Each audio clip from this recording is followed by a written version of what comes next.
hladnejše jesenske dni danes ogrejemo z obiskom dirkališča Le Mans. Temperaturo bo dvignil tudi Golf R.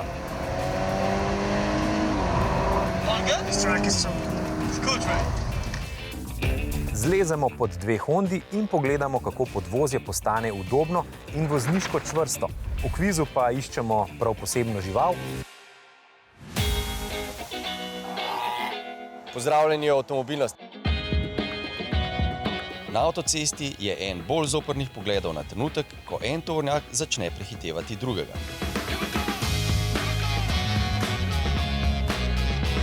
In prepričan sem, da v takem trenutku vsi razmišljamo enako. Ampak kako bi bilo, če bi tovornjak prehiteval 160 km/h? To nas pripelje do današnje teme, do dirk s tovornjaki. Te so bile v 80-ih na vrhuncu popularnosti. Tudi zato, ker so razlike med dirkaškimi tovornjaki in tistimi serijskimi v resnici zelo majhne. Čisto drugače, kot je v svetu avtomobilskega športa. No, ampak podobno je nekaj tudi pri pneumatikah. Ki so zelo obremenjene že samo zaradi teže, potem pa so tu še dolge znane ravnine in zahtevne šikane. Posebna zgodba pa je seveda dirkališče Le Mans.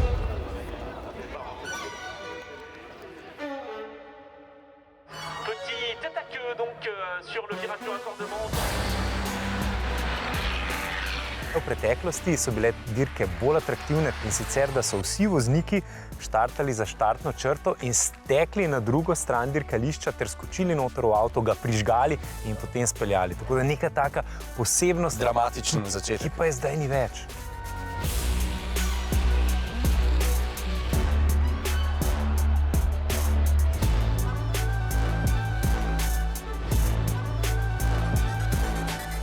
Zato, ker se takoj, ko so pognali avto, niso recimo pripeli. Nekateri si tudi niso dali čelade na glavo, ampak so to počeli kasneje. Ampak še bolj zanimivo pa je, da se je pri Porscheju, da so takrat ugotovili, da se lahko dobi kakšna sekunda tudi s tem, da ko skače voznik v avto, lahko na levi strani, če ima na levi strani seveda, že zažene avto. In od takrat naprej imajo vsi Porscheji na levi strani v poklon prav tej iznajdbi svoj ključ za zagon motorja. No, varnost so v Le Mansu iz leta v leto izboljševali, zdaj pa so začeli skrbeti tudi za trajnost. Pri tovornjaških dirkah se to najbolje vidi recimo tudi pri pouporabi oziroma reciklaži pneumatik.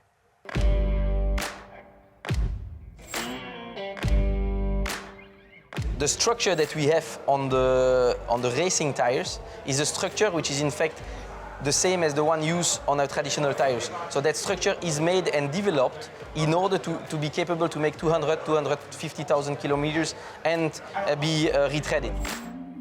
But for the race tires, we put that extra layer of special compound with very shallow non-skid because it's to be used on a sprint race. But after race, we take them back, we put them through a series of quality checks, and from there, tires run at Le Mans will be tomorrow on a trailer somewhere in Europe. In our new tires, we've replaced the traditional element which is used as reinforcing, which is carbon black, with silica. This is something which we have been using for years. It was usually used on the tread material for the truck tires. Now the magic is we put this inside, in the carcass of the tire.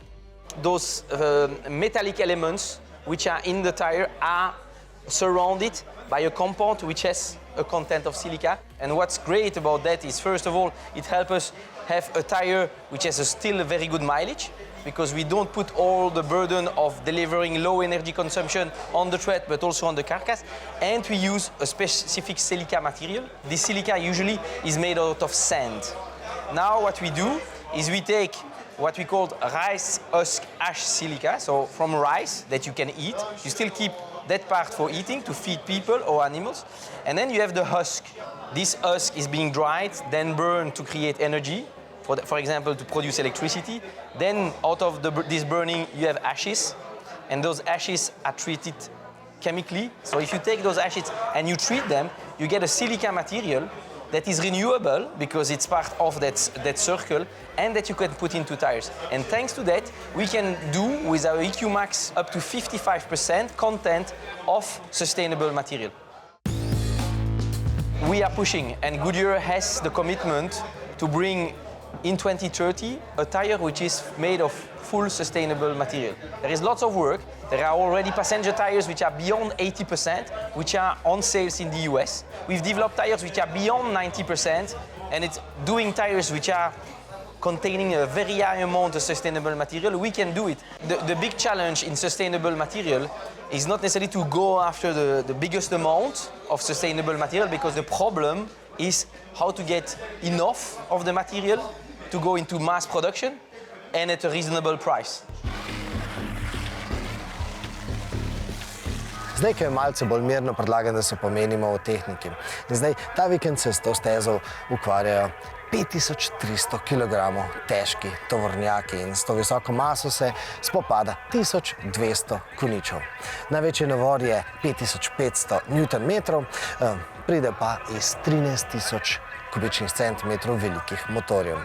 In zdaj, naslednji podatek se vam bo mogoče v avtomobilskem smislu zdel zelo nizek, v tovornjaškem smislu pa je zelo visok. Namreč, ti motorji se zavrtijo do 3000 vrtljajev na minuto. Pospešek do 100 km/h je 5 sekund, ampak še bolj fascinanten podatek pa je ta, da ti tovornjaki od 30 km/h do 160, kolikor je najvišja hitrost teh tovornjakov, pospešijo v komaj 7 sekundah. In zdaj, da si boste znali predstavljati, to je tako hitro, kot to zmore tudi Porsche 911 GT3.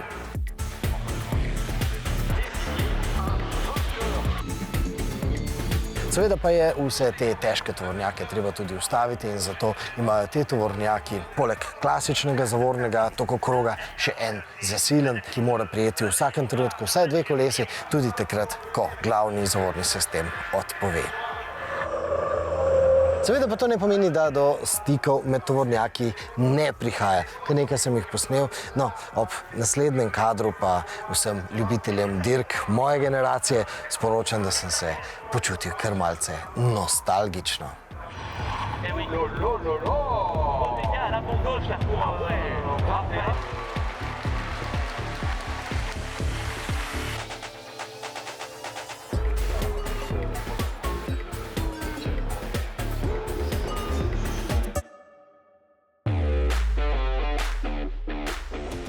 V Le Mansu so se prišli pokazati tudi proizvajalci tovornjakov in seveda prišli so potrobiti, na ves glas potrobiti, da tudi v ta tovornjaški posel prihaja električni pogon. Seveda tukaj zbrana druščina ima malce drugačno mnenje, predvsem pa je treba vedeti, da dirkaški tovornjaki na 100 km porabijo kar 100 litrov biodizla. In seveda, če pomislimo, da bi želeli takšno energijsko lakoto nahraniti z baterijami, to pomeni, da bi bili te dirkaški tovornjaki res samo še bistveno težji. The idea behind all that racing that we have in motorsport is really to use as much as we can of existing technologies. Like the fuel, it's a sustainable fuel, but it's a fuel that, let's say, truckers, big companies can buy outside. This is this HVO fuel, which is available and is from sustainable sources. I think that electric trucks, there would be a huge problem of having the batteries, how to recharge them and everything, and it's also quite heavy load as well. The future for racing would be more hydrogen powered fuel cell. That's where the FIA is looking into. We're discussing with them about that. And if we look at, you made the parallel with WEC in car series, that's also where they're looking at, they're not looking electric, but they're looking at more hydrogen powered.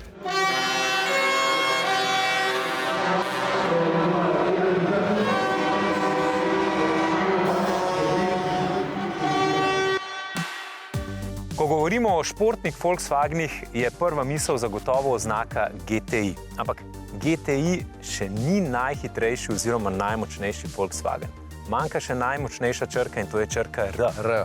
Med GTI-jem in Air-Golfom je zelo veliko razlik. O moči, pogonu, o ciljni skupini, ceni, o tehniki, ki se uporablja pri vožnji takih zmogljivih avtomobilov. Kar je bolj zanimivo je, da se je Golf kot tako močna znamka sam po sebi, da so si pri Volkswagenu lahko privoščili izdelati 2 tako različna, a oba kultna modela.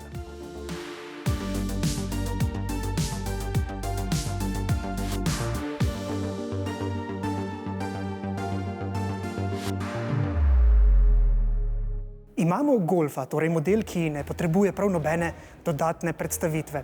No, potem imamo golfa GTI, tistega z značilnimi 3 rdečimi črkami in pa tisto značilno rdečo črto. No, potem pa imamo še 2 golfa, 2 elitna atletska golfa, za preizkus katerih moramo obiskati dirkališče. Spoznajte golfa GTI Club Sport in golfa R.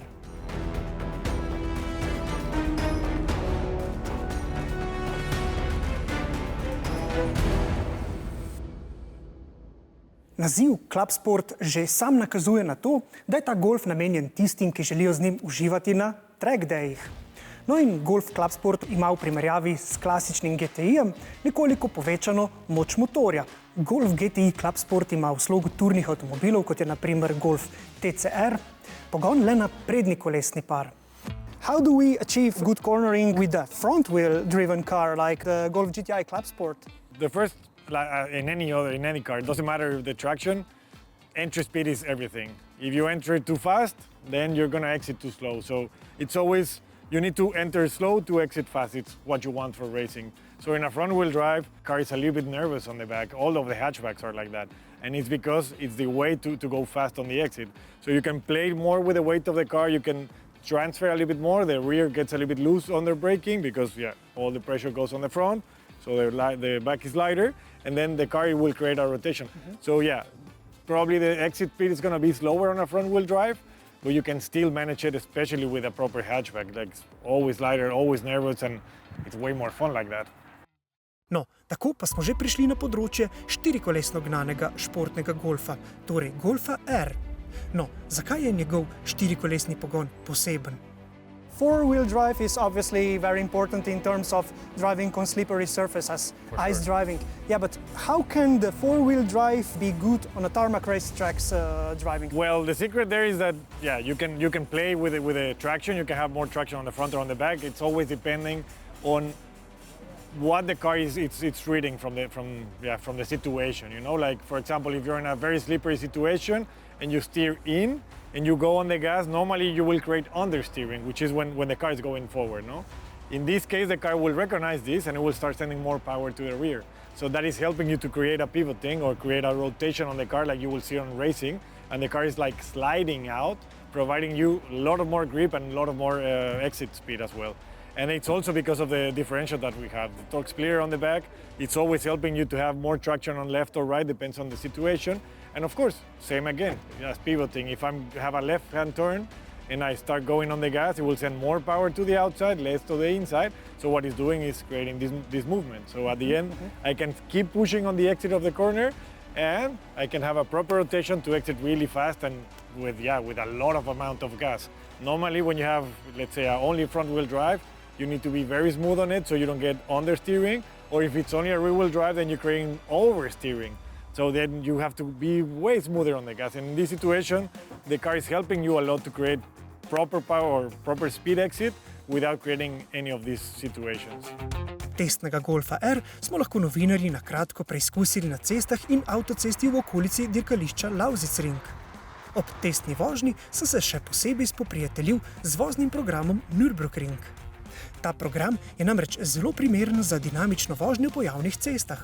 V primerjavi z najbolj ekstremnimi nastavitvami vozilo nekoliko zmehča, da imamo boljšo trakcijo prek grbin in avto tako ne odskakuje, kar lahko vodi v izgubo kontrole.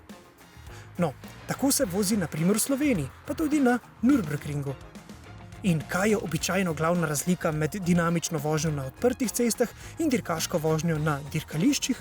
Na odprti cesti si nikakor ne moremo privoščiti zaviranj v zadnjem trenutku. Torej zaviranj v točki, ko se pred zavojem po dirkaško optimalno zavira. Takšno vožnjo pa nam je na dirkališču demonstriral glavni Volkswagenov testni voznik Beni Leuchter.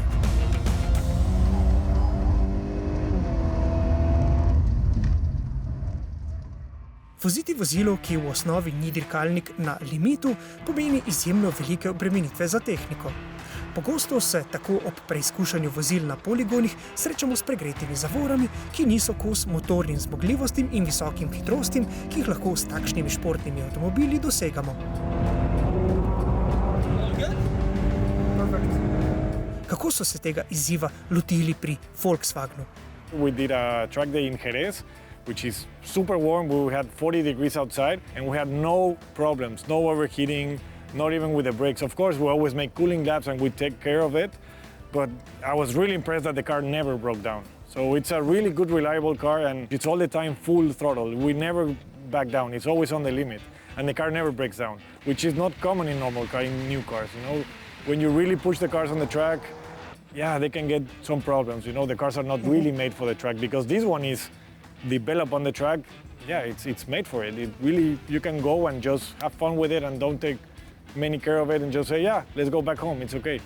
It's something I really like about it. Volkswagen je za prenovljenega športnega golfa torej pripravil nekaj novosti, ki se bodo predvidoma občutile na dirkališču, pa tudi pri vsakodnevni vožnji v odprtem prometu. What are the key improvements on the new Golf R? It is, keyword performance. We now have 333 horsepower as standard. For this one, the Golf R hatchback, and for the first time for the Golf R estate as well. We see a completely new designed front bumper.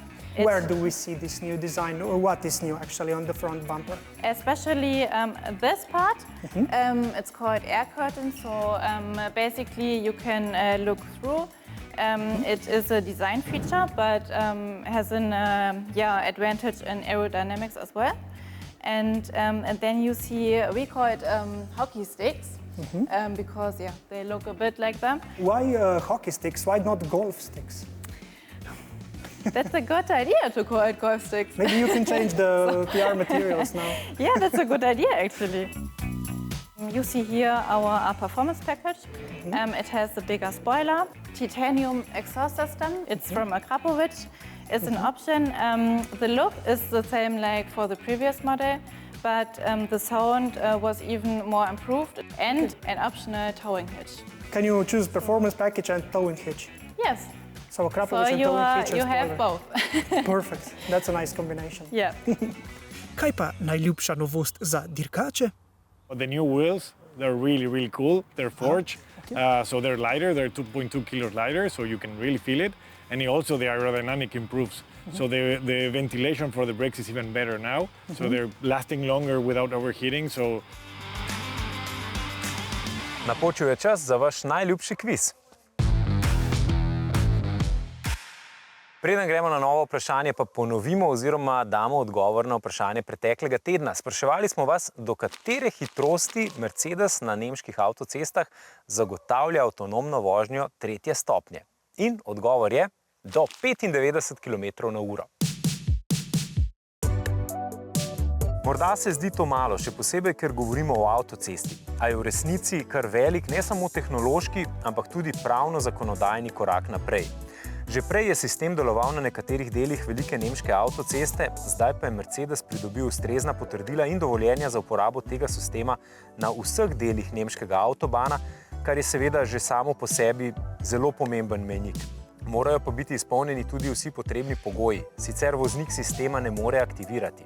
Pa tudi sicer, ko voznik s tipko na volanu sistem aktivira, mu res ni treba imeti več rok na volanu, kar je ena največjih razlik med 2. in 3. stopnjo avtonomne vožnje. Mora pa ostati zbran in sposoben v hipu prevzeti nadzor nad vožnjo. Tak sistem odlično deluje v avtocestnih kolonah, kjer se lahko velika količina vozil s pogosto spreminjajočo hitrostjo premika zelo dolgo časa, naprimer vsak dan na večjih vpadnicah v mesta, in kot vemo, tudi iz naših izkušenj je hitrost premikanja v takšni koloni pogosto še veliko nižja kot 95 km/h. In še vprašanje tega tedna. Katera žival pri Oplih ima nekakšen kulten status? Ali je to pes, morski pes ali panda? Odgovorite nam tako, da skenirate QR kodo na zaslonu in označite po vašem mnenju pravilen odgovor, ali pa nas obiščete na rtvslo.si poševnica avtomobilnost.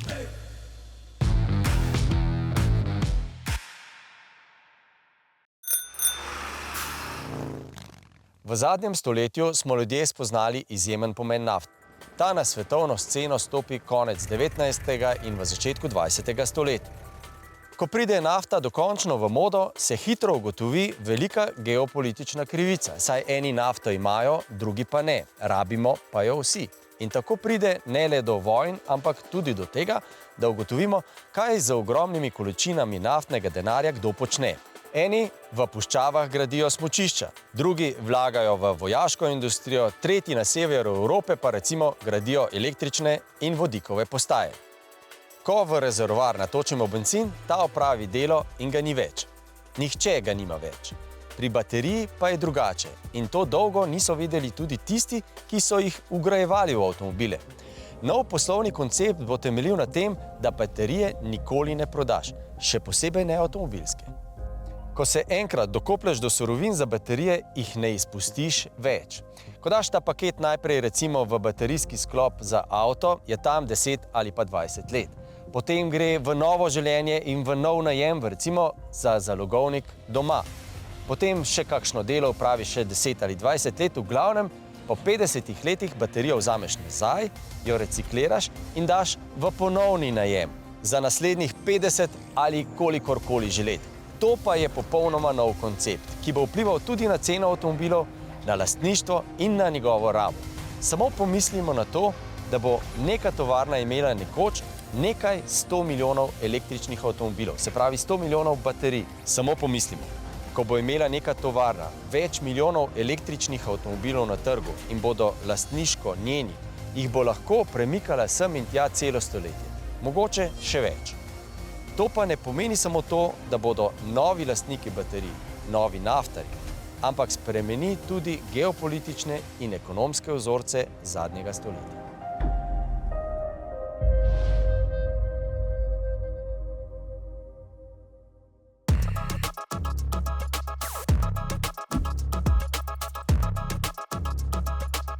Honda CR-V da svojemu vozniku več, kot so mu obljubili. Namreč še posebej po ameriških kriterijih velja, da je to ljudski SUV.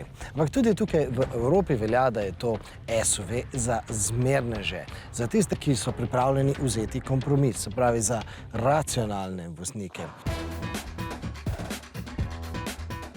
Glede samih dimenzij tega avtomobila lahko dodam, da je ta avtomobil zdaj v primerjavi s prvo generacijo ZR-V daljši za okoli 20 cm. In seveda te centimetri morda koga celo prestrašijo, da je to pač velik avtomobil, ampak vsem tem naj povemo, da je Honda zdaj v svojo modelsko paleto vključila še za številko manjšega ZR-V-ja.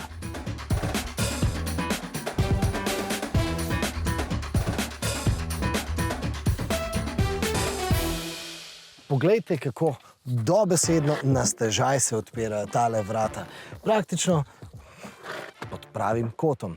In seveda, to je nekaj, kar bodo starši zagotovo znali ceniti. Namreč, ko svojega otroka tukaj nameščaš v otroški sedež, je to delo res udobno, res enostavno.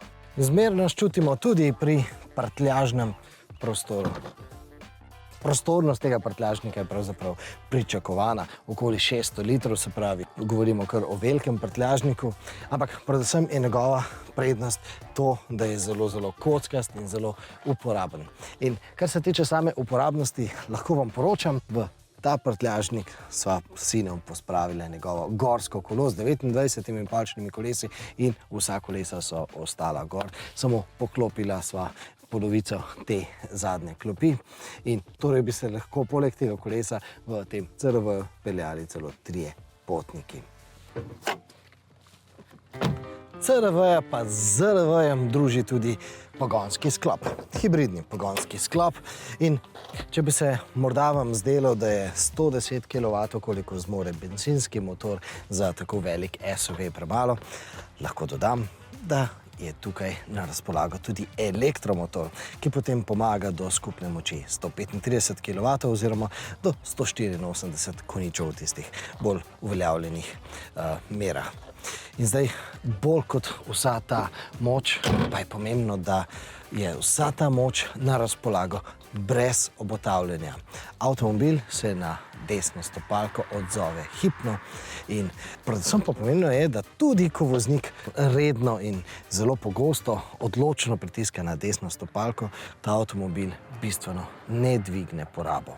Poraba je seveda v primerjavi z ZR-V-jem za okoli slabe pol litra višja kot pa pri recimo temu ZRV-ju, se pravi, to pomeni za okoli liter višja kot pa recimo pri podobno gnanem Civicu, ampak vendarle, če je poraba pri tako velikem SUV-ju manjša od 7 litrov, to še vedno pomeni, da je to odličen podatek. Ampak, da bi izvedeli več, kako deluje ta hibridni pogonski sklop, predlagam, da zapeljemo v delavnico.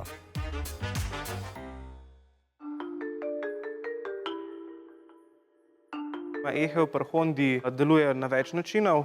Pri vseh Hondah je to združenje 2 elektromotorjev in enega bencinskega motorja. En deluje kot generator, drugi poganja kolesa. Torej, ta drugi elektromotor pri menjalniku se pa v bistvu uporablja takrat, ko ni zahteve po poganjanju koles. Torej, ko ni pospeševanja, ko ni vzdrževanja hitrosti, ta drugi elektromotor takoj prevzame vlogo generatorja in pobira moč preko regeneracije iz koles, torej same vožnje, ali pa iz motorja, če deluje zato, ker mora delati. In zdaj v tem primeru štirikolesni pogon je klasičen, ne? Čeprav ni povezan, se pravi, da bi imeli en elektromotor spredaj, en od zadnjic za štirikolesni pogon. Ne. Pri Hondi smo tukaj ohranili klasiko, torej mehanski štirikolesni pogon z diferenciali spredaj in zadaj. Vse gre pa potem direktno iz ECVT menjalnika ven. No, pri ZRV-ju smo močno izpostavili dinamične vozne lastnosti. Rekli smo, da je ZRV pravzaprav Civic SUV, da tako zelo dinamičen je.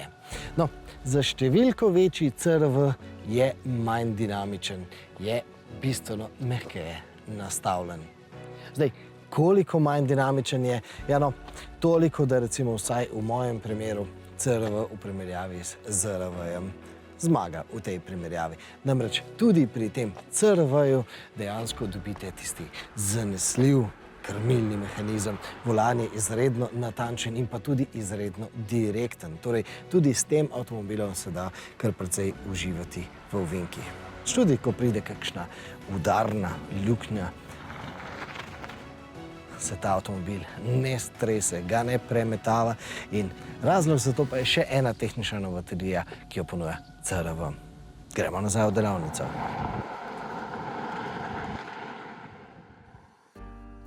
Zdaj večino tukaj oddelajo amortizerji, ki so pri nam amplitudno reaktivni. Ko kolo pade noter, v bistvu sistem vidi, da je bil samo en velik premik, ni jih bilo 10 majhnih premikov, ne? In takrat se ventil zapre in dovolj, da avto v teoriji bolj na trdo amortizira luknjo, v resnici jo pa zaradi teže vozila in mehanike premikanja jo lažje zamortizira, kar pomeni, da se avto manj premakne gor in dol. Aha, se pravi, amplitudno se reče zaradi tega, ker v bistvu meri amplitudo, nihanje frekvenco, tako. Aha, ok, in se pravi, večja luknja, večja amplituda, drugačno delovanje. Tako.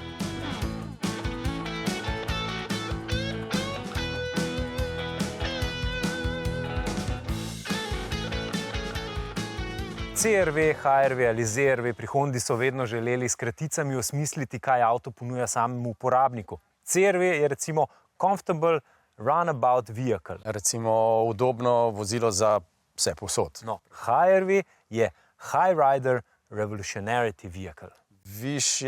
Prednost višjega sedenja v avtu, revolucionarnega, ja, recimo. Ja. ZRV pa cilja bolj na generacijo Z, je pa Z? Runabout Vehicle. No, ki očitno cilja na generacijo Z, pa tudi na kakšno drugo, recimo starejšo. Ampak, ker smo bili danes v družbi najhitrejših Volkswagenovih črk GTI in R, najhitrejšo črko ima tudi Honda. Type R. R je praviloma črka rezervirana za hitre avtomobile tudi pri drugih znamkah, saj jo povežemo z racing, dirkanjem. Type pa sledi Hondini osnovni filozofiji, ki prisega na stalno tehnološko izboljševanje in na moč sanj. No, če greste spat lahko noč, mi se vidimo spet čez teden dni, vmes pa vabljeni na naš YouTube kanal in na rtvslo.si poševnica avtomobilnost. Srečno!